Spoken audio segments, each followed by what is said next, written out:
அச்சங்கோவில் அரசன் என்போம்,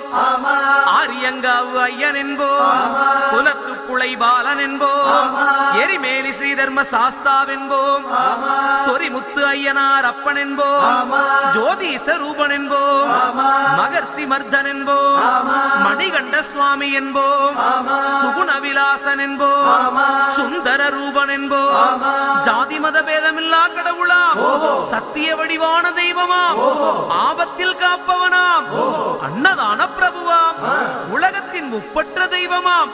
சோதனைகள் செய்வானாம் ஆனா கைவிட மாட்டானாம். அப்படிப்பட்ட சாமி ரொம்ப சிறுசையா, ஆனா சக்தி ரொம்ப